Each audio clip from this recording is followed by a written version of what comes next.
gì mình đừng quên, đừng yêu, đừng hẹn thề, thì ngày hôm nay mình đâu không vì nhau.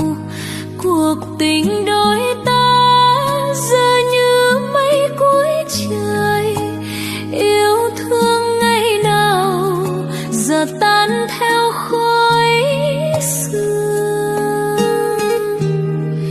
Anh giờ là người dưng xa lạ như chưa từng, hẹn thề bên nhau hạnh phúc đến mai sau. Lời thề